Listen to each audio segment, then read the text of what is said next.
Dear student, welcome है आप सभी का एग्ज़ाम डी तैयारी एग्ज़ाम की। ये वीडियो लेक्चर सेमेस्टर 2 वालों के लिए है, यानी कि कोलान यूनिवर्सिटी के यूजी सेमेस्टर 2 के स्टूडेंट के लिए है।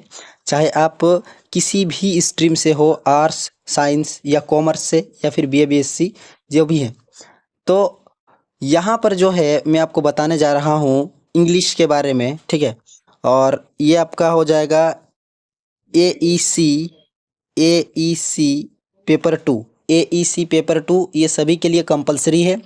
आप कोल्हान यूनिवर्सिटी के यूजी सेमेस्टर 2 के स्टूडेंट हैं, चाहे किसी भी सब्जेक्ट से हैं, आपको एईसी 2 जो है पढ़ना ही पड़ेगा। ये कंपलसरी है और ये इस बार इंग्लिश है।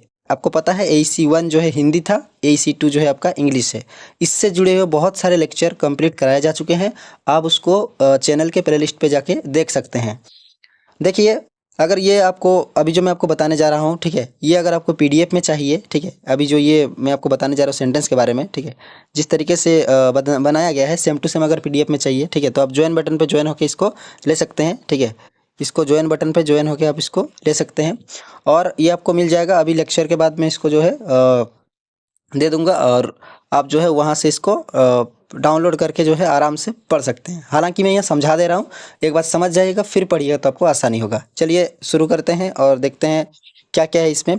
तो आप लोगों ने अधिकतर सेंटेंस के बारे में पढ़ा ही होगा, ठीक है। आप लोगों ने निचले क्लासों में सेंटेंस के बारे में, इसके प्रकार के बारे में पढ़ा ही होगा। मैं इसको बस सिंप्लीफाई करके आसान तरीके से आपको समझा रहा हूँ ताकि आपको एक बार रिवाइज हो जाए, ठीक है। देखिए, सेंटेंस एंड इट्स टाइप, ठीक है। क्या है सेंटेंस एंड इट्स टाइप? वाक्य और उनके प्रकार। सबसे पहले आते हैं इसके डेफिनेशन पे। डेफिनेशन का मतलब होता है परिभाषा। देखिए, एक अंग्रेजी में है, एक हिंदी में है। मैं आपको अंग्रेजी पहले बताऊंगा फिर हिंदी। ए वर्ड और a group of words which make complete sense called a sentence. यानी कि शब्द या दिए गए शब्दों का कोई समूह है जिसका कोई पूर्ण अर्थ निकलता हो, उसे सेंटेंस कहते हैं। कंप्लीट सेंस का मतलब क्या होता है? उसका कोई मतलब निकले, ठीक है। अगर उसका कोई मतलब निकल रहा है तो वो आपका क्या हो गया? वो आपका हो गया सेंटेंस, ठीक है। यहाँ पर मैं आपको कुछ एग्जाम्पल के माध्यम से समझा रहा हूँ, ठीक है। आप देख सकते हैं यहाँ पर एग्जाम्पल है, जैसे कि कम मतलब हो गया आओ। अब बोलेंगे सर ये कैसा जो है सेंटेंस है, ये तो सिर्फ एक ही वर्ड है। तो देखिए, मैंने बताया कि कोई शब्द या शब्दों का समूह जिसका पूर्ण अर्थ निकलता है, ठीक है। जैसे कोई बोलता है गो माने जाओ, तो वो तो कंप्लीट हो गया, वो पूरा सेंटेंस हो गया, पूरा वाक्य हो गया। उसी प्रकार से कम माने आओ, तो ये पूरा वाक्य हो गया। तो कई कई बार एक शब्द भी एक वाक्य का काम करता है, इसलिए इसका देखिए, आप परिभाषा को देखिए ध्यान से। लिखा है कि शब्द है ना, पहले क्या बोला है? शब्द या दिए गए शब्दों का समूह। अब नीचे देखिए 2 नंबर पे आई गो टू स्कूल लिखा है। तो यहाँ पर आप देख सकते हैं 1 2 3 4 4 शब्द है। तो इसका मतलब क्या हुआ? शब्दों का समूह हो गया। तो आई गो टू स्कूल में विद्यालय जाता हूँ। सी इज प्लेइंग क्रिकेट, वो क्रिकेट खेल रही है।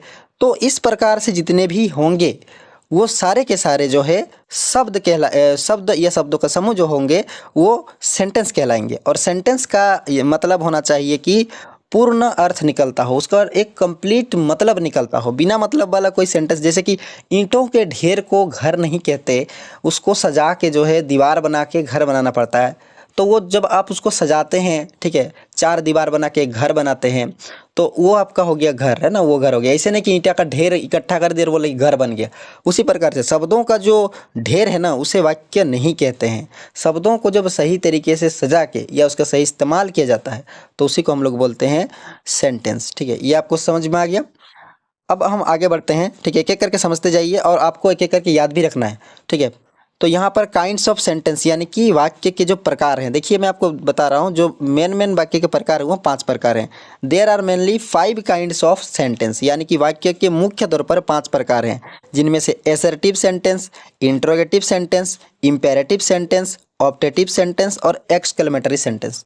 मैं आपको और एक बार रिपीट कर देता हूँ। Assertive sentence, interrogative sentence, imperative sentence, optative sentence और एक्सक्लेमेटरी सेंटेंस। अब मैं ये सबको डिटेल से बता रहा हूं ताकि आप इनको अच्छे तरीके से समझ सके। वाक्य पूरा हो गया। वाक्य शब्द या शब्दों का समूह होता है जिसका कोई कंप्लीट अर्थ निकलता है, ठीक है। वाक्य क्या होता है? शब्द या तो शब्दों का समूह होता है जिसका कोई मतलब निकले, ठीक है। यानी वर्ड या ग्रुप ऑफ वर्ड है जिसका एक कंप्लीट सेंस निकलता हो, उसे सेंटेंस कहते हैं। उसके 5 भेद होते हैं: assertive sentence, interrogative sentence, imperative sentence, optative sentence और एक्सक्लेमेटरी सेंटेंस, ठीक है। चलिए आगे बढ़ते हैं और देखते हैं कि क्या क्या है यहाँ पे। सबसे पहले हम लोग एक्सप्लेन करेंगे यानी व्याख्या करेंगे असर्टिव सेंटेंस का। देखिए असर्टिव सेंटेंस आपके सामने है, यहाँ पे लिखा है assertive sentence, a sentence which makes a statement is called N assertive sentence, यानी कि वह वाक्य जो एक कथन को व्यक्त करता है असर्टिव सेंटेंस कहलाता है। अब सवाल है कि यहाँ पर स्टेटमेंट या कथन होता क्या है।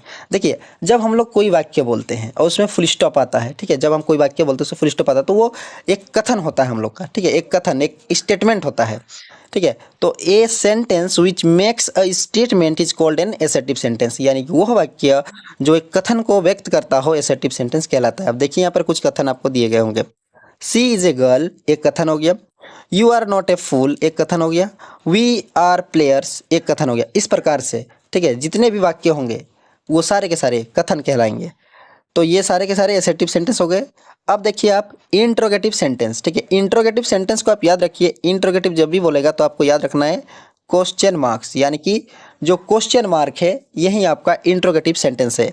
देखिए ए sentence which ask a question, यहाँ पर साफ साफ बोला है ask A question is called N interrogative sentence, यानी कि वह वाक्य जो कि कोई क्वेश्चन पूछ रहा है उसे हम लोग बोलते हैं इंट्रोगेटिव सेंटेंस, यानी वो वाक्य जिसमें प्रश्न पूछे जाने का बोध हो इंट्रोगेटिव सेंटेंस कहलाता है। इंट्रोगेटिव का मतलब ही होता है क्वेश्चन पूछना, ठीक है। अब देखिए एग्जाम्पल में लिखा है am I a student, last में आपको दिखेगा क्वेश्चन मार्क है, देख रहे हैं, ये देखिए एम आई ए स्टूडेंट, क्या मैं एक विद्यार्थी हूँ। इज सी गोइंग होम, क्या वो घर जा रही है। तो यहाँ पर क्वेश्चन पूछ रहा है ना, तो जो भी क्वेश्चन आप पूछते हैं दरअसल वो क्या होता है इंट्रोगेटिव सेंटेंस होता है। अब देखिए मैं आपको एक और दिखाता हूँ यहाँ पे, was Ram not playing kabaddi, क्या राम कबड्डी नहीं खेल रहा था। इस प्रकार से वाक्य के अंत में अगर क्वेश्चन मार्क आता है तो वो सारे के सारे इंट्रोगेटिव सेंटेंस हो गए। इतना आपको क्लियर हो गया। बहुत सारे ऐसे एग्जाम्पल आएंगे, आप खुद भी बना सकते हैं। अब आता है जो मेन है जिसमें अधिकतर बच्चों को दिक्कत होता है, वो है इम्पेरेटिव सेंटेंस, ठीक है। इम्पेरेटिव सेंटेंस क्या है, ए सेंटेंस, ठीक है, a sentence which express a request और an order is called an imperative sentence, जिसमें आपको रिक्वेस्ट या ऑर्डर का भाव आए, यानी कि जिसमें वो वाक्य जिसमें आदेश या प्रार्थना का भाव उत्पन्न हो या बोध हो, तो उसको हम लोग बोलते हैं इम्पेरेटिव सेंटेंस। किसी से रिक्वेस्ट कर रहे हैं, किसी को ऑर्डर दे रहे हैं, तो वो हो गया आपका इम्पेरेटिव सेंटेंस। जैसे कि प्लीज़ हेल्प मी, ये रिक्वेस्ट हो गया, और सिट डाउन ये ऑर्डर हो गया। यानी कि आप किसी से मदद मांग रहे हैं तो आपको रिक्वेस्ट करना पड़ेगा, भाई वहाँ पर ऑर्डर नहीं दे चलो मदद करो मुझे, ऐसा तो ऑर्डर नहीं दे सकते, आप उसको रिक्वेस्ट करेंगे, ठीक है। और जब आप किसी की मदद करते हो तो उसे ऑर्डर दे देते हैं, जैसे कि सिट डाउन, बैठ जाओ यहाँ पे, ठीक है। तो इस प्रकार से बहुत सारे ऐसे वाक्य बनेंगे जो कि आपको रिक्वेस्ट या ऑर्डर में आते रहेंगे, ये सारे के सारे इम्पेरेटिव सेंटेंस होंगे। अब हम लोग आगे बढ़ते हैं ऑप्टेटिव सेंटेंस की ओर, ठीक है। ऑप्टेटिव सेंटेंस होते क्या हैं, देखिए ऑप्टेटिव सेंटेंस बता रहा है कि a sentence which expresses some wish, blessing और prayer is called an optative sentence, यानी कि विश, ब्लेसिंग और प्रेयर, यानी कि इच्छा, आशीर्वाद और प्रार्थना का भाव उत्पन्न हो, वह वाक्य जिसमें इच्छा, आशीर्वाद और प्रार्थना का भाव उत्पन्न हो वो ऑप्टेटिव सेंटेंस कहलाता है ना। इच्छा भी होती है, आशीर्वाद भी होता है, प्रार्थना वगैरह होता है। जैसे कि मे सी गोट सक्सेस, ठीक है, मे सी गोट सक्सेस, वो सफल हो सकती है। तो यहाँ पर एक जो इच्छा जताई जा रही है, मे गॉड सेव यू, ठीक है, आशीर्वाद दिया जा रहा है, मे गॉड ब्लेस यू, इस प्रकार की चीज़ें, ठीक है। प्रार्थना, इच्छा, आशीर्वाद, ठीक है, जिसमें हम लोग ये आपको ये जो मे वाला वर्ड है ना, ये अधिकतर पहले दिख जाएगा, समझ जाइए ऑप्टेटिव ही है, ठीक है। मैं आपको कुछ की पॉइंट्स बता रहा हूँ, कुछ इंपॉर्टेंट जो पहचान बता रहा हूँ जिससे आपकी पहचान सकते हैं कौन से सेंटेंस है, ठीक है। मे पहले ही मिल जाए तो आपको क्या करना है, ऑप्टेटिव सेंटेंस होगा, ठीक है। इसी प्रकार से किसी से रिक्वेस्ट या क्या बोलते हैं ऑर्डर के भाव आए तो आप उसको इम्पेरेटिव सेंटेंस कराएंगे। अगर क्वेश्चन मार्क आ रहा है तो आप उसको इंट्रोगेटिव बोलेंगे, ठीक है। और फुल स्टॉप आ रहा है तो वो आपका एसर्टिव हो जाएगा, ठीक है। अब हम लोग का अंतिम है वो है एक्सक्लेमेटरी सेंटेंस। नाम से ही मैं आपको बता देता हूँ एक्सक्लेमेटरी सेंटेंस का मतलब, ठीक है। एक्सक्लेमेटरी सेंटेंस में आपको इस टाइप का चिन्ह दिखेगा, इसी को बोलते हैं एक्सक्लेमेटरी सेंटेंस, उल्टा आई की तरह दिखता है, ठीक है। अब मैं आपको दिखा देता हूँ, ये को देखिए, ठीक है, यहाँ पर ये को देखिए और यहाँ पर देखिए, ठीक है, आपको मिल गया।